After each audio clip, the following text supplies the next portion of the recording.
rent be able to be paid.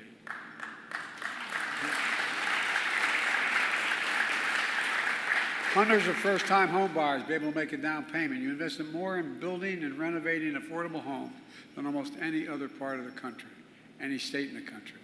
For example, here in Clark County, nearly 1,000 brand new affordable units for seniors are under construction today as a result. 8,000 homes total for families, seniors, and veterans. And across the country, more people own homes now than before the pandemic.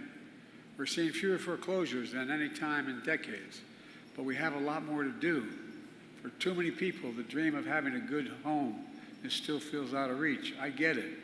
Look, here's my plan, but you know, everybody thinks because I was president, I was probably born wealthy and come from a significant background economically. Well, I had the dubious distinction of being listed as the poorest man in Congress for 36 years. I got a phone call. My wife was campaigning up. I was campaigning up in New Hampshire back when that statistic came out in the 90s. And she called. I used to call because the kids were little when I was away. I say, "How's everything going?" I got this, "Fine." But you know you're in trouble when your wife or husband says, "Fine." I said, "What's the matter?" She said, "Only elected officials, husband or wife, could understand this." She said, "Do you read today's paper?" I said, "They don't have today's paper. Wilmington paper, Delaware, up in where I'm with Leahy, up in Vermont." And she said, "Well, let me read it. Top of the fold, headline, Biden, poorest man in Congress. Is that true?" I thought, I don't know what the hell is true, but it turned out it was true. But here's the deal. My new budget works to lower housing costs for owners and renters alike today. I was raised in when Scranton, where I was born, and in my early years were raised, when Scranton went dead in terms of the economy, we moved down to a little place called Claymont, Delaware, where my dad had started off as a kid. And we couldn't afford anything. We lived in a duplex called Brookview Apartments, which became public housing years later. And my dad kept trying to figure out how we get the down payment to get the first home. Well, we rented and we saved, he saved, and we were able to buy a 3-bedroom home in a new development because of these areas they were building 40 and 50 homes at a shot. We had 4 kids, 3 bedrooms, and a grandpop living with us. And we weren't poor, but we never had anything at the end of the month. And so what my dad used to always say was that the way you build equity in your home is the way you build wealth. So when you build enough equity in your home, then you have enough money to borrow to get something new and move and so on. And that's how everybody makes it. Everybody in the middle class makes it there usually through equity in their home. Well, look, it works. What we've been doing works to increase housing supply and keep costs down in the future. First, for homeowners, if inflation keeps coming down, and it's predicted to do that, mortgage rates are going to come down as well, but I'm not going to wait. I'm not going to wait. I want to provide an annual tax credit that will give Americans $400 a month for the next 2 years as mortgage rates come down to put toward their mortgage when they buy their first home or trade up for a little more space if they come from a middle-class background. They come from a family that has well under $200,000 or less. We're also making it more affordable to refinance your home by eliminating title insurance fees on federally funded backed mortgages. That's going to save folks as much as $1,500. The federal government can afford to do that. In addition, last week, the National Association of Realtors agreed for the first time that Americans can negotiate lower commissions when they buy or sell their home.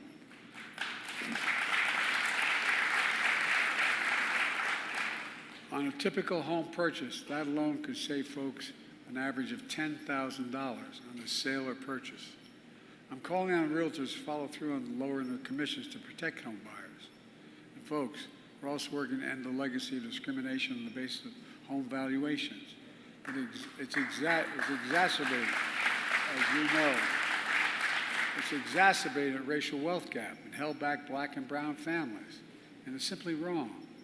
You know, if a developer came along and built 20 homes on one side of a highway and 20 homes on the other, and the one side had people with black and brown backgrounds, and the same exact home was built in a white neighborhood. Guess what? The day you own that home, that black home is worth 20% less than the white home, or the Hispanic home is worth 20% less. It's wrong. Second, my plan goes to work so we can bring the rents down.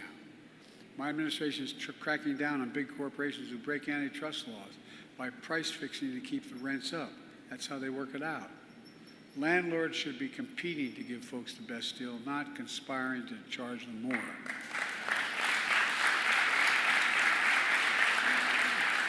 We're also going after what I call unfair rental and junk fees. You know, like the ones you charge when you move into an apartment. One of those surprise convenience fees that aren't convenient at all.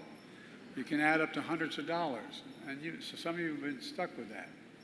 Folks are tired of being played for suckers, and I'm tired of letting them be played for suckers. We're also expanding rental assistance to over 100,000 more low-income families since I took office, the biggest increase in 20 years.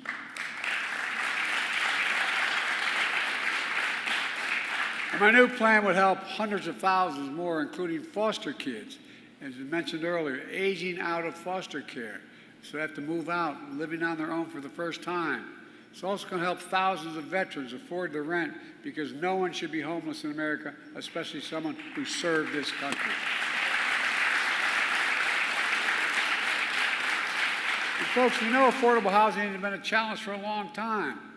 To solve it long term, we have to increase supply, because when supply is down, demand is up, costs rise.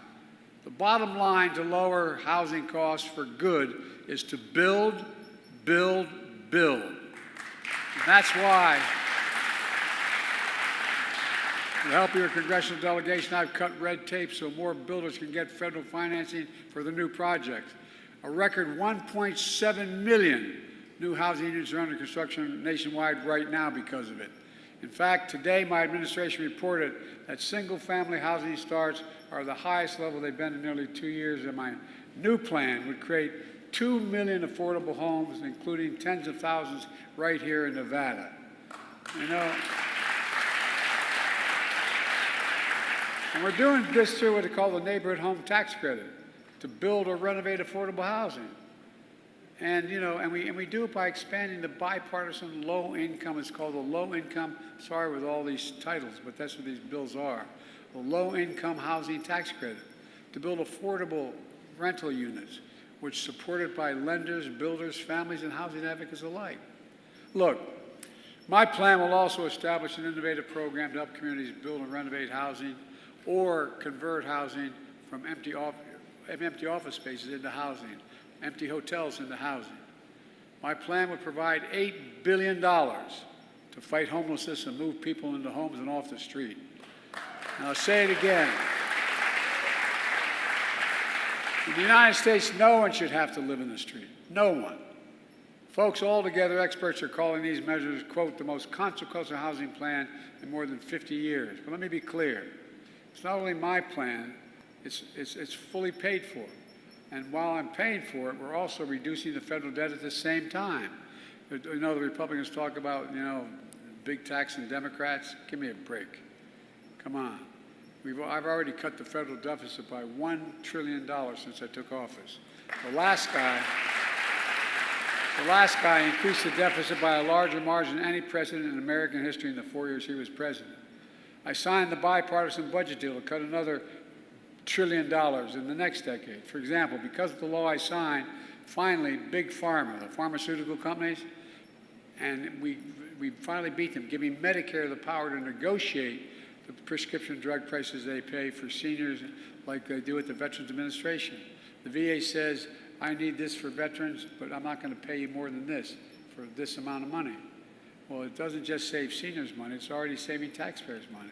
The one thing we've been able to do is, when I did that one thing of making sure that you're going to be able to have insulin for $35 instead of $400 a month.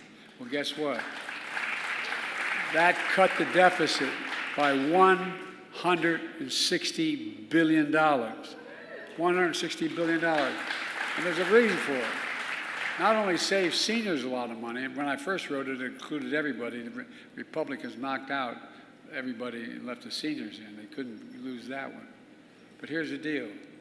$160 billion over the next decade, because Big Pharma doesn't have to pay out the $400 a month. They're paying out $35 a month to Big Pharma.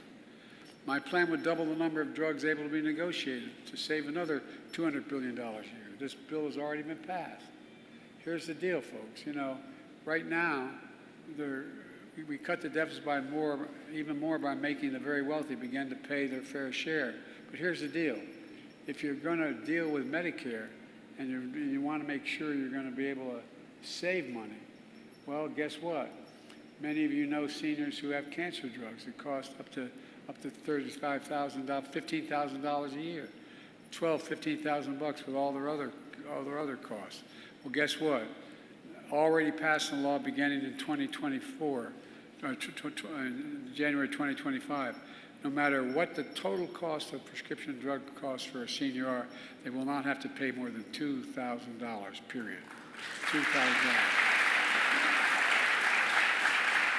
It's going to save another $200,000. Anyway, I get really. We drove out to the airport and put you on Air Force One. You said you had a prescription needed filled, and it was an American company that made it. I'd say, okay, let's fly to Toronto, or to Berlin, or to London, or to Rome, or any major city in America. I'll get you that same prescription filled in those cities for 40 to 60% less than it costs you at a pharmacy here.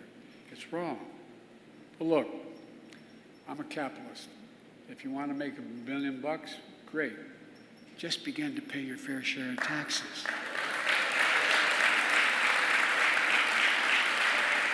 In 2020, 55 of the largest Fortune 500 companies made $40 billion in profits.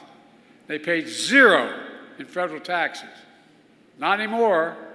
Thanks to the law I wrote and we signed, big companies now have to pay a minimum of 15%, but that's still too little to have to pay in federal. Wouldn't you all trade that? You'd pay 15% instead of what you're paying now. But look, it's time to raise the corporate minimum tax to at least 21%. So every big corporation finally begins to pay their fair share. You know, before the whole thing with COVID, there were 750 billionaires with a B in America. Today there are 1,000. You know what they pay in average? What the average tax for billionaires in America? 8.2% federal tax. Anybody want to trade them with the billionaire tax? I'd take 8.2%. It's far less than the vast majority of Americans pay. No billionaire should pay a lower tax than a teacher, a sanitation worker, a nurse, anybody busting their neck. And that's why I'm proposing, if I'm reelected, we're going to get it done. A minimum tax of 25% for billionaires. That's not even the highest tax rate, just 25%. You know how much that would raise over 10 years? $500 billion in 10 years. $500 billion if they just started to pay that. Imagine what we could do. We could cut the federal deficit even more. We could invest in things that make America great again. Child care, a whole range of things we could do. And we'd all be better. Affordable child, home care, housing, all of which help families grow our economy. And by the way, every one of these things I propose, I asked the Treasury Department to do a study for me because I'm a pro-union guy. And everybody, I've been the most pro-union president in American history. And here's the deal.